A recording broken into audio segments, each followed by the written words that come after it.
Welcome to the Marketing for Startups podcast. If you're trying to figure out marketing for your startup, then you're in the right place. In this podcast, we go high level, looking at the intersection of branding, data, and leadership to offer you a marketing playbook to grow and scale. Join me each week for in-depth interviews, tactical advice, and practical trainings. Hi, I'm your host, Victoria Hajar, veteran marketer and startup enthusiast. I promise to bring my experience and curiosity to each episode.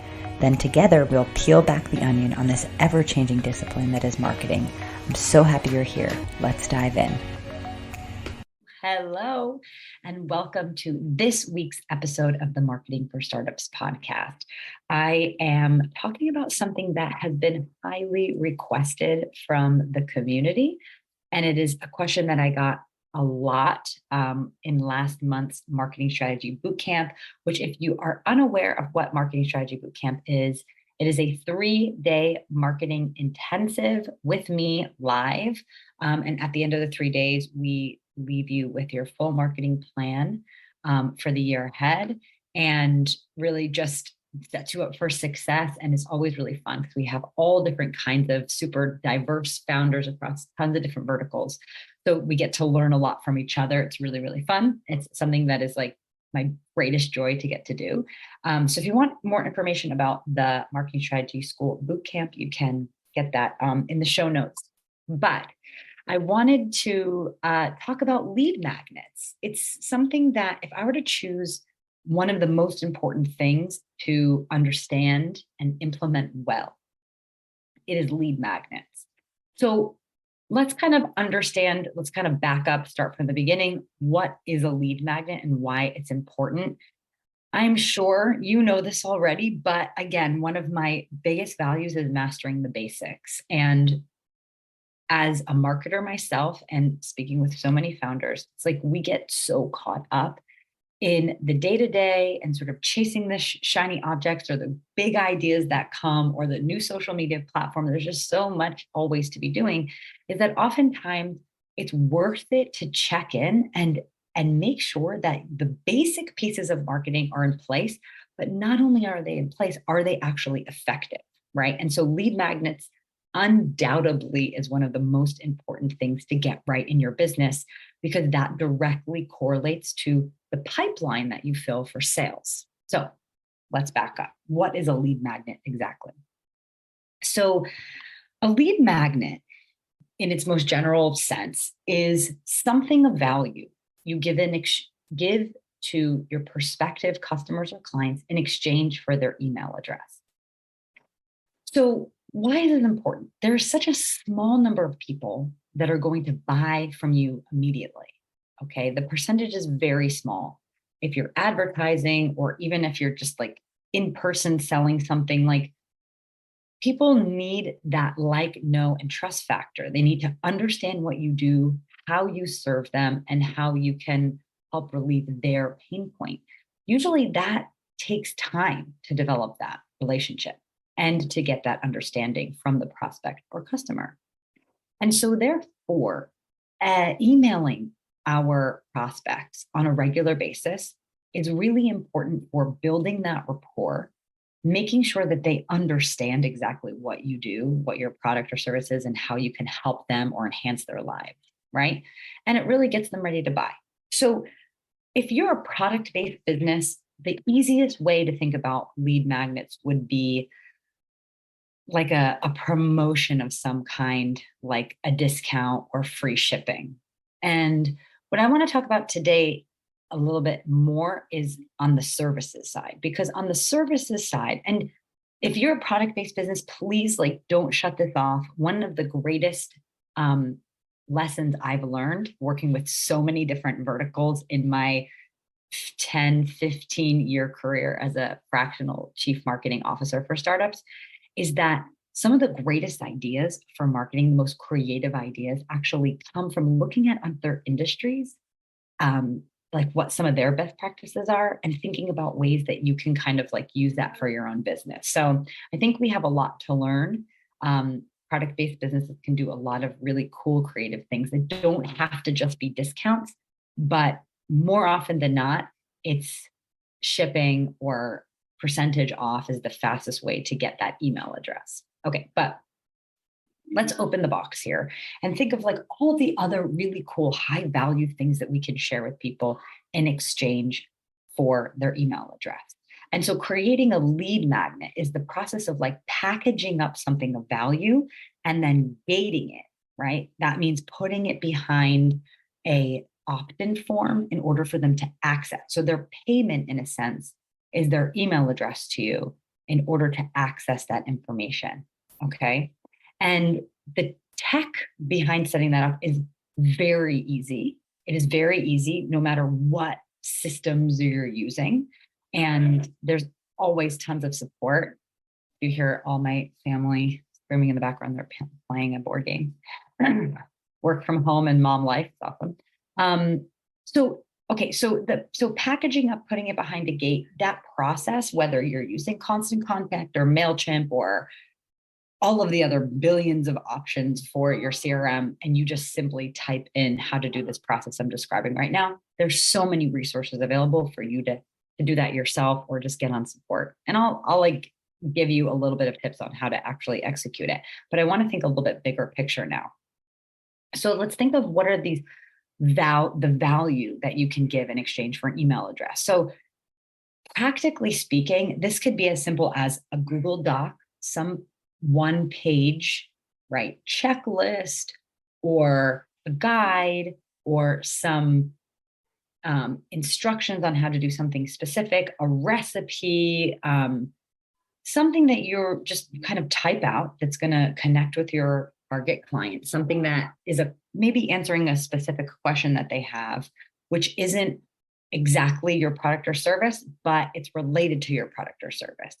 In kind of putting that information down, putting it into PDF form, right? So it's just, looks formatted nicely. Maybe you brand it a little bit and you put into PDF, and then this is what you gate. That's what is this freebie, right? So for me, what I've done on uglyventures.com, if you go, there's a pop-up for a free checklist. So you can create a checklist. Mine is a marketing strategy checklist. So my intention is for anyone who's creating a marketing strategy to kind of go through all of the tenets, like the discipline of kind of having your brand together and getting ready for kind of creating that marketing strategy, and then showing you like the steps of creating a marketing strategy in a checklist. That didn't take me a lot of time to put together. But I just like packaged it up into, I didn't use a PDF. You could make a PDF. I actually used this very cool software called One Pager that actually turns a PDF into like an interactive experience. So actually, I'll link that in the show notes as well. So you can kind of take a look at what my lead magnet is and what my quiz looks like. And then you can take a peek at One Pager because it's really cool. I actually, in my lead magnet, I've actually put like a video embedded into there. All of the things in the checklist are like hyperlinked. I've actually connected, or I've actually put in like specific episodes of the podcast as it relates to like different parts of the checklist in the One Pager. So it's like basically like a PDF, but like upgraded. So if you think of like a PDF, but like a Google sheet, like everything clickable. Other kinds of lead magnets are like a quiz, or you can do like templates of something. Like the possibilities are endless, but there's one very strategic sort of angle on lead magnets and what makes an effective lead magnet.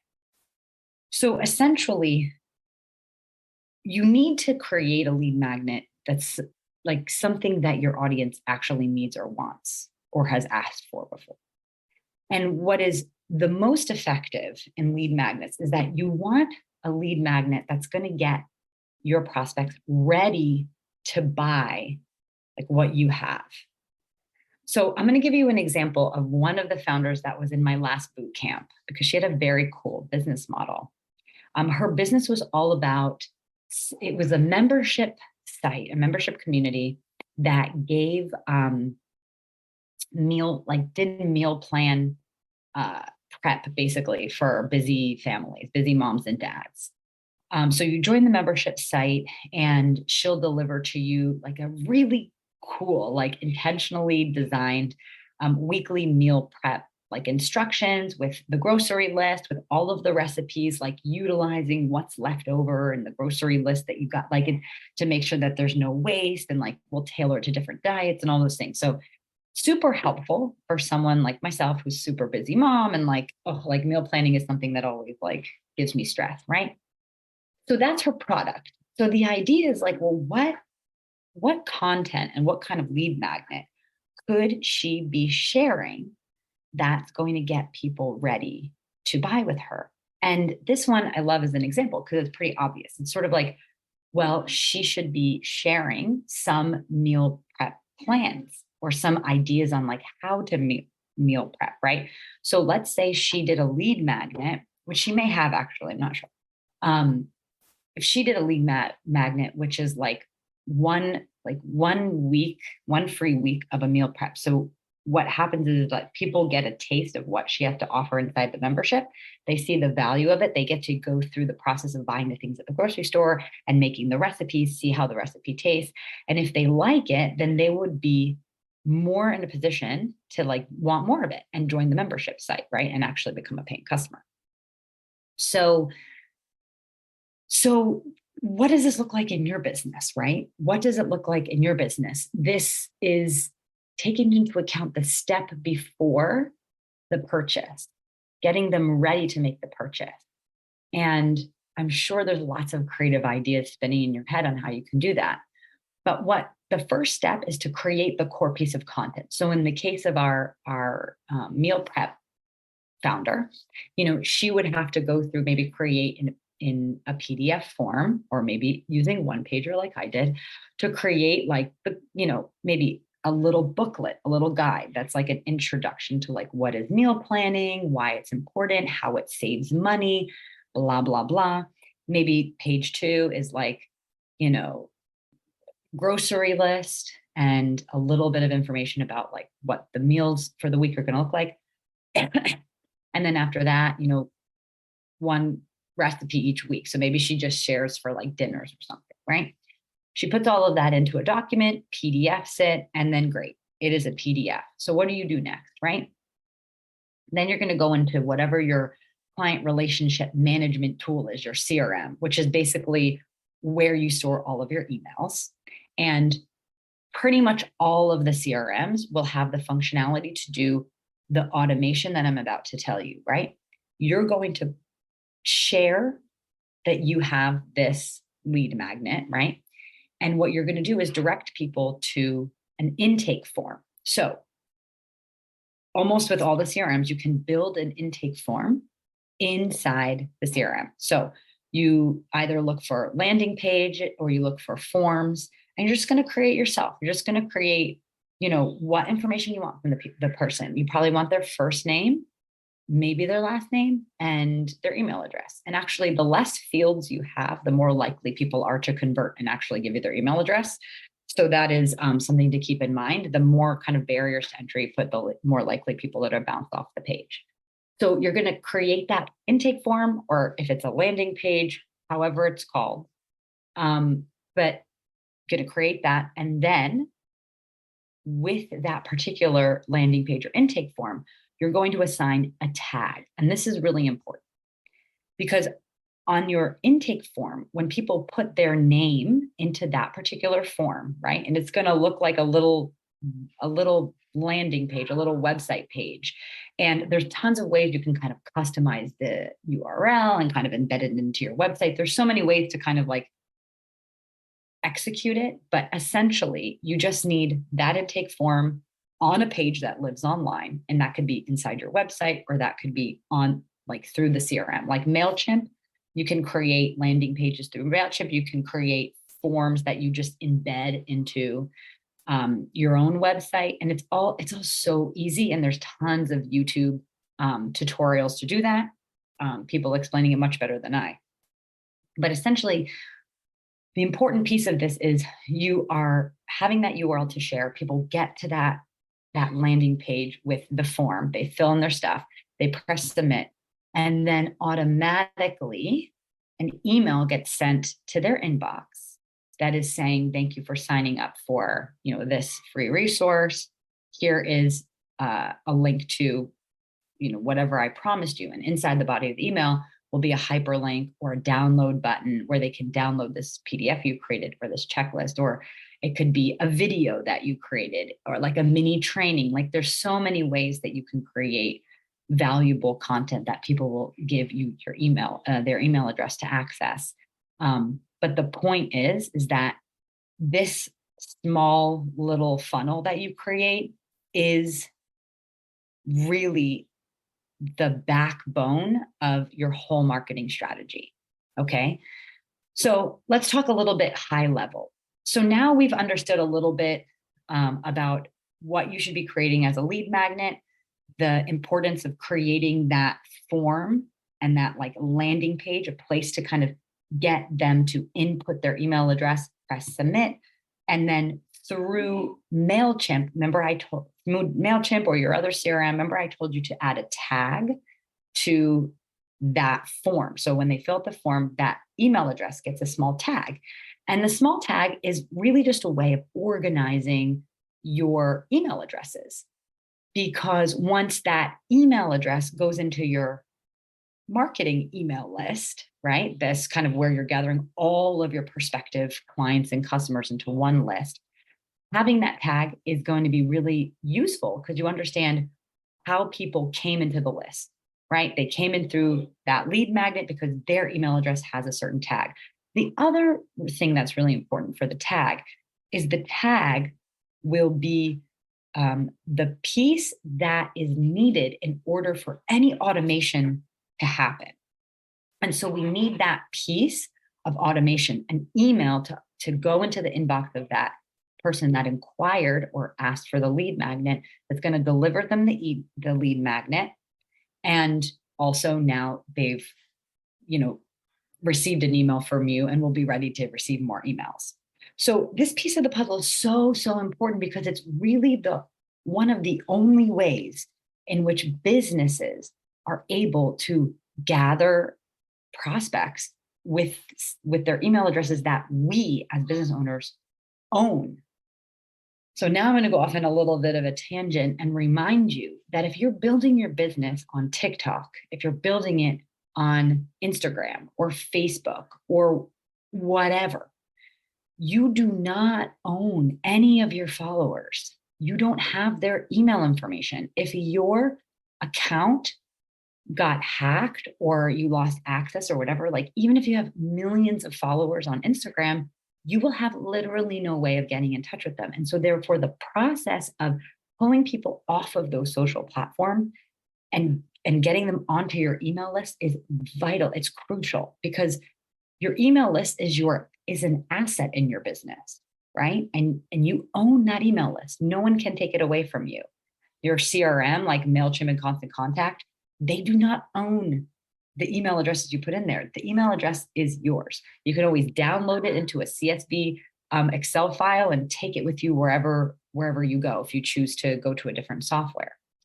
And so I say this because it's really such a shame because I think a lot of people have discounted how important email is. And a lot of us spend so much time on social media because, we're like, if we're on TikTok, for example, like we're really rewarded for creating content and the algorithm is really pushing creators out now because TikTok is really in this like user acquisition phase. They just want the whole world on TikTok, right? And so you create videos and they go viral or whatever. And people are still growing a lot on Instagram as well and using that platform.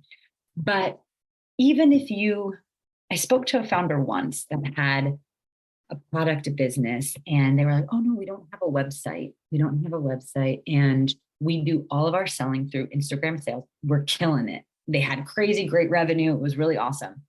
But they only had the email addresses of the people that bought. They didn't have the email addresses of all of the followers. So the same thing rings true. If something happened to that account, yeah, they could always like go and get repeat customers or whatever, but they would be starting not starting from scratch, but they would be losing so many opportunities. Because I want to bring it back to like the beginning of this conversation, which was the percentage of people that are going to buy from you right away is very, very, very small. Less than 5% is a very like general benchmark, but less than 20%, less than 5%, and oftentimes it's much lower, like less than 1% are going to buy from you on the first moment, really. And so you want to be building that relationship and a nurtured email list, because the email list is the lifeblood of your marketing funnel. Okay. The pipeline, the sales pipeline, like the health of your sales pipeline can be directly correlated to the size of your email list, right? Because your sales team can always opportunities, meaning taking people out of the email list and inviting them to the sale. And those people are going to be so much more like queued up and ready and receptive to that invitation for a demo or invitation to a sales call or invitation to a promotion or whatever, because they already like, know, and trust your business. And again, that 1% people that are just like strangers and stumble upon you, you don't want to be just focusing on converting a 1%. Because once people get to know, like, and trust you or your brand, those conversion rates start to go much higher, 20, 30%, right? It's all about the relationship that you build with your customers, your prospects. So, all right. So we talked about practically, kind of very high level, how to actually execute a lead magnet. And as I said, you can do like a quick Google search on how to set up that little automation, right? How do I get that lead in form going and get that automatic email delivered? The other thing that I would say is that if you if you come up against a CRM that will like just you press submit and send those people directly to a landing page, there's a lot of CRMs that you don't need the delivery email because actually those people just get automatically redirected to a link. That's great. Like, great. You're kind of capturing me in the moment. They are really like satisfied because they get their answer like right away. They don't have to go to their inbox. But I would also recommend sending a delivery email, because there's so many ways that like, even if you direct people to that landing page, that's going to give them like the lead magnet, right? The actual thing you're offering them. There's so many like distractions. People kind of automatically click out of things, like Wi-Fi blinks out. And so having an email in the inbox is really great. And plus, once an email's in the inbox, you have like some great initial opportunities to just like share a little bit about your business and your brand, just a little bit, right? And then that will move us on to like, the next stage, which I don't want to get into, which is the nurture phase. Once those people are into the inbox, you need to be connecting with them regularly to build that relationship. But I want to stay really focused on the lead magnet, because the lead magnet is the second part of what I call, or what us marketers call, the client value journey. And the client value journey, if you've been with me for any bit of time, is the 6-step process that transform new prospects into buyers and raving fans, right? It's an intentional process that we design as business owners and marketers. And so the first step is aware. Okay. So we need to get brand new eyeballs aware of our business and our brand. That's the first step. And the second step is engage. So once we have those eyeballs on our business and our brand, well, now it's only really useful for us to actually be able to get their email and to continue to market and sell to them. Now, will some of those fresh eyeballs that see us and our brand and what we do, like, go right to the website and buy? Sure, but it's like a very, very small percentage. And so that's why this process of lead magnets and sort of exchange of value becomes so important. And it's really best practice this time, nowadays. And it's so like best practice, like now and in the moment in time that we're in, that I'm sure all of you that are listening have been through this process yourself, even if you haven't really paid attention to it. So what I would invite you to do is like next time you sign up for a freebie of anything, whether it's a product or a service or whatever, like just pay attention to the process. I love doing that. I love signing up for people's newsletters and people's lead magnets and just seeing like how they deliver it. What's the, what does it look like? What is the actual content they're sharing? What is the email that they send after you sign up for the thing? Start paying attention to what you like and what you don't like, because you can take those pieces as inspiration for what you do for your own business.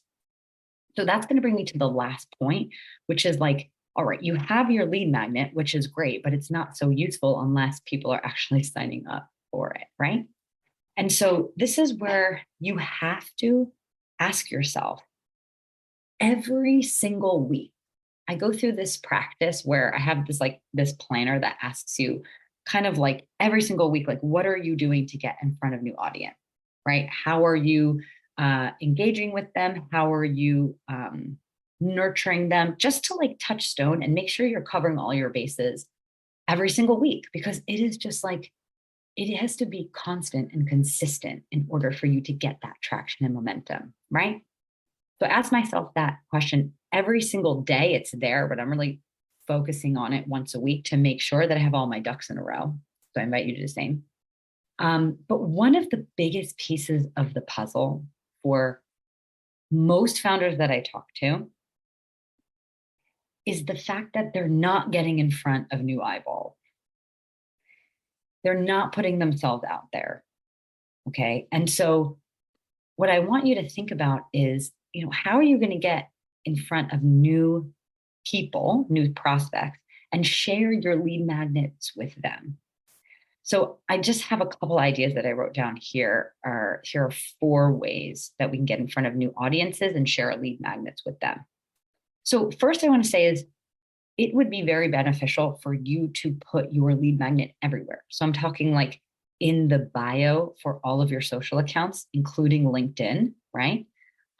Be posting organically at least once a week your lead magnet, to just be reminding people of like this great free resource that they could access. Like you can change, like you don't have to do the same exact post every week, but you can kind of like pick different angles and write copy around like different aspects of what this lead magnet is and how it could connect with your prospect.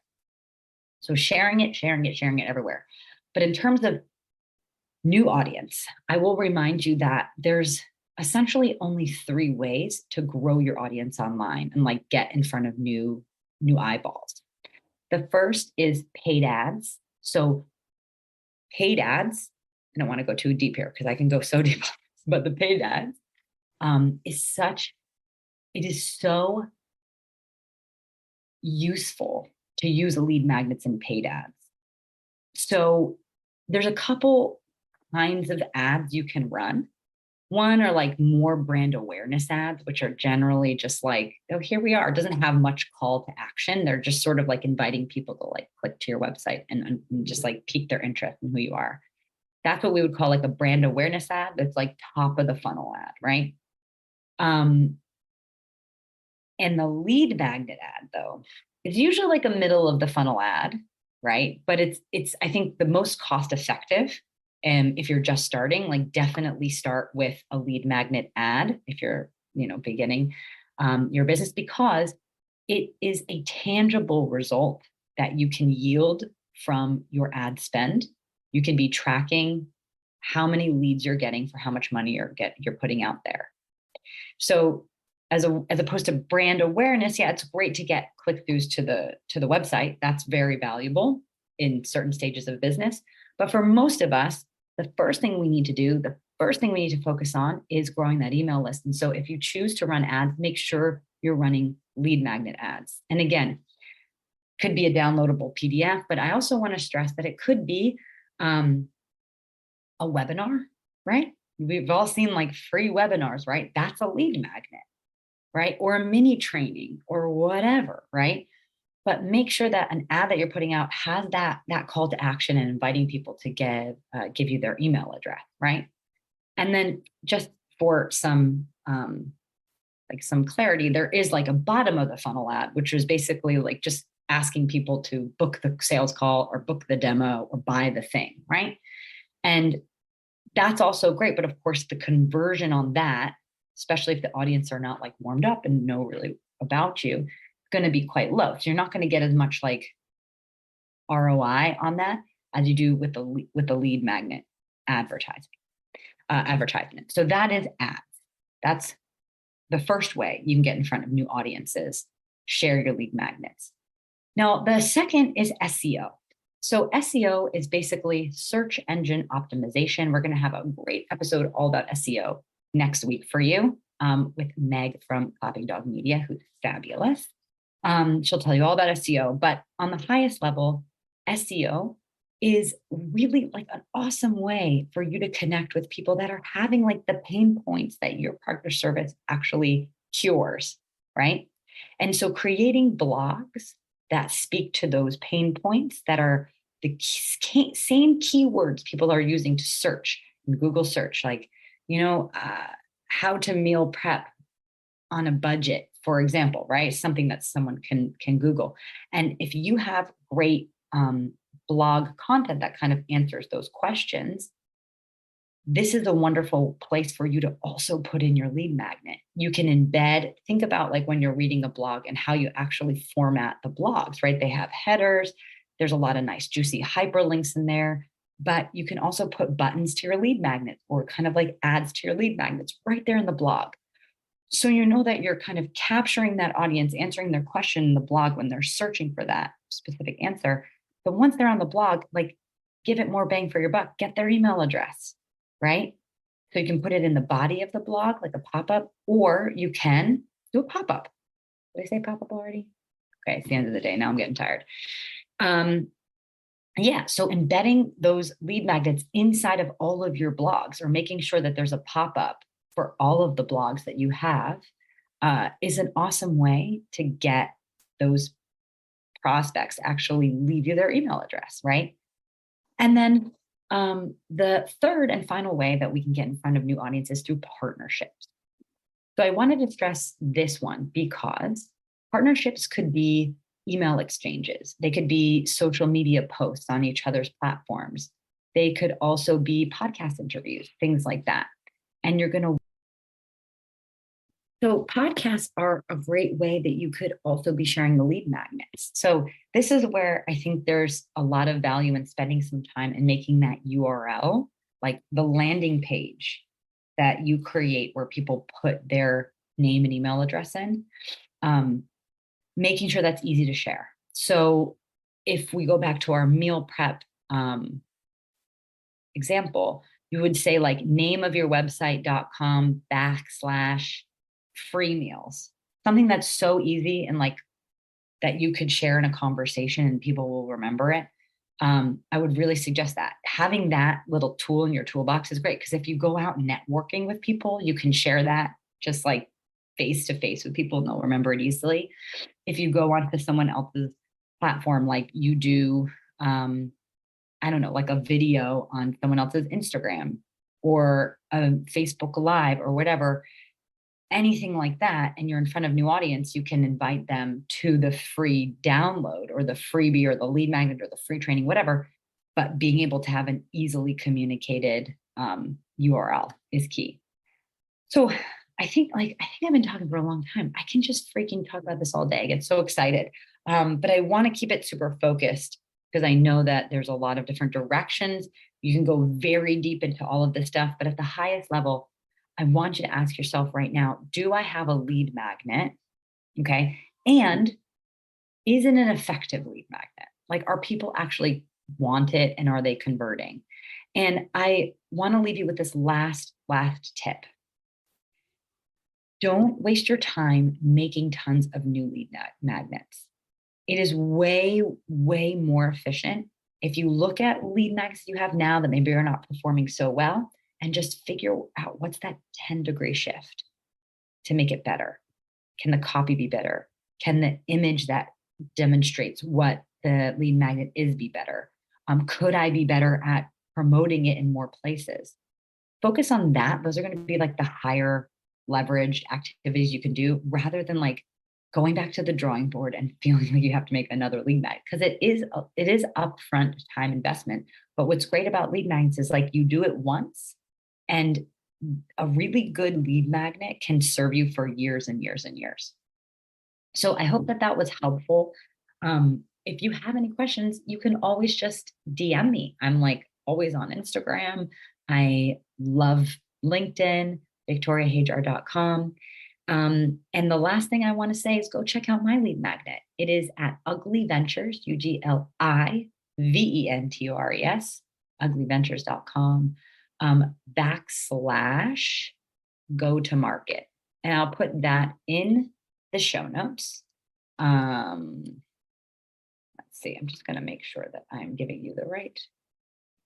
Yes, go to market, all one word, GOTOMARKET.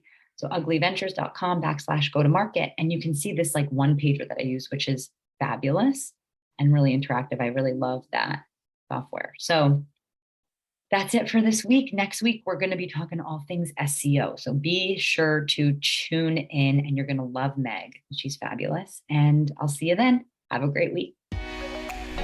You did it. You made it to the end of the episode. Thanks for sticking around with me and listening all the way to the end. I really appreciate you as an audience member, and I hope that you found this helpful. If you did like this episode, it would mean so much to me if you subscribed, if you rate and review this podcast. It helps other people know that this podcast has something worth saying. It also would be super awesome if you could take a screenshot and share on Instagram and tag me at Ugly Ventures, UGLI Ventures, VENTURES. I am always so appreciative to hear from you, and I hope to see you back here next week on the Marketing for Startups podcast.